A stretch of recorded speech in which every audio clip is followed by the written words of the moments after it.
କାନ କଟା ହୋଇ ଝରଝର ରକ୍ତ ବହୁଥିବା ଅବସ୍ଥାରେ ଶୂର୍ପଣଖା ଯାଇ ଲଙ୍କାପୁରରେ ପ୍ରବେଶ ହୋଇଛି। ଭଞ୍ଜଙ୍କ କବିତ୍ୱକୁ ଏଠି ଲକ୍ଷ୍ୟ କରିବା କଥା। ଶୂର୍ପଣଖାର ଏହି ଅବସ୍ଥାର ବର୍ଣ୍ଣନା କରୁଛନ୍ତି। ଦ୍ରୁତ ଗତିରେ ଗଲାବେଳେ ମନେ ହୋଇଛି ସତେ ଯେମିତି ପାଟଳି ବୃକ୍ଷରୁ ଫୁଲ ଝଡ଼ାଇ ଶୁକପକ୍ଷୀ ଉଡ଼ି ଯାଇଛି। ରାତିରେ ପାଟଳି ପତ୍ରରେ ପଡ଼ିଥିବା କାକର ଖସିଲା ପରି ଶୂର୍ପଣଖାର ଆଖିରୁ ଲୁହ ଝରୁଛି। ବତାସ ପବନରେ ପାଟଳି ଗଛ ଉପୁଡ଼ି ପଡ଼ିଲା ପରି ଶୂର୍ପଣଖାର ଧୈର୍ଯ୍ୟ ଗଛ ଉପୁଡ଼ି ପଡ଼ୁଛି। ଏହି ଅବସ୍ଥାରେ ଯାଇ ନିଜ ଭାଇ ରାବଣ ଆଗରେ ପଡ଼ିଯାଆନ୍ତେ ରାବଣ ପ୍ରଚଣ୍ଡ କ୍ରୋଧରେ ପଚାରିଲା, ତତେ ଦଣ୍ଡ କିଏ ଦେଲା? ତୁମ ଭଉଣୀ ସଂସାରରେ ଏ କଥା କିଏ ନ ଜାଣିଛି? ଶୂର୍ପଣଖା କହିଲା, ତୁମ ଦୂତ ଏବଂ ଗୁପ୍ତଚରମାନେ କିଛି କାମ କରୁନାହାନ୍ତି, ତେଣୁ ତୁମ ପାଖରେ କୌଣସି ସଠିକ ଖବର ନାହିଁ। ଅଯୋଧ୍ୟାର ରାଜା ଦଶରଥଙ୍କ ଦୁଇ ପୁଅ ଗୋଟିଏ ସ୍ତ୍ରୀକୁ ନେଇ ବନବାସୀ ହୋଇ ଦଣ୍ଡକାରଣ୍ୟରେ ଅଛନ୍ତି। ତ୍ରିଶିର, ଦୂଷଣ ଓ ଖରକୁ ବିନାଶ କରି ସେମାନେ ମୋତେ ଦଣ୍ଡ ଦେଇଛନ୍ତି। ଗୋଟିଏ ବ୍ରହ୍ମା ମିଶିଲେ ମଧ୍ୟ ସେ ସ୍ତ୍ରୀ ପରି ଆଉ ଗୋଟିଏ ସ୍ତ୍ରୀ ଗଢ଼ିପାରିବେ ନାହିଁ। ଲକ୍ଷ ବ୍ରହ୍ମାଣ୍ଡରେ ମଧ୍ୟ ସେଭଳି ସୁନ୍ଦରୀ ମିଳିବେ ନାହିଁ। ଶୂର୍ପଣଖା କହିଲା, ମୋର ଏ ଭୟଙ୍କର ଅପମାନରୁ ମୋତେ ଉଦ୍ଧାର ନ କଲେ ମୁଁ ସମୁଦ୍ର ଜଳରେ ଝାସ ଦେବି। ରାବଣ ଉତ୍ତର ଦେଲା, ସେ ନିଶ୍ଚୟ ଜନକ କନ୍ୟା, ବଳେ ବା କୌଶଳରେ ତାକୁ ମୁଁ ହରି ଆଣିବି।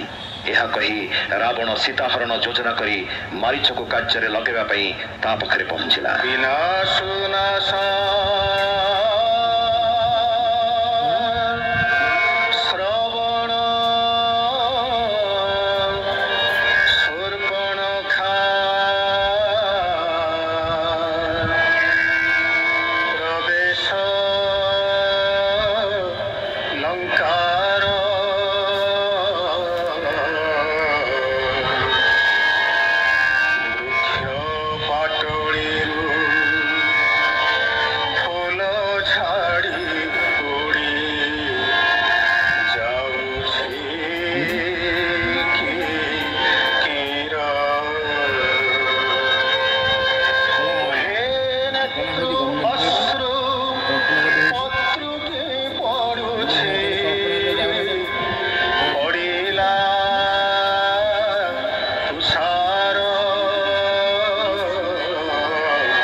জানা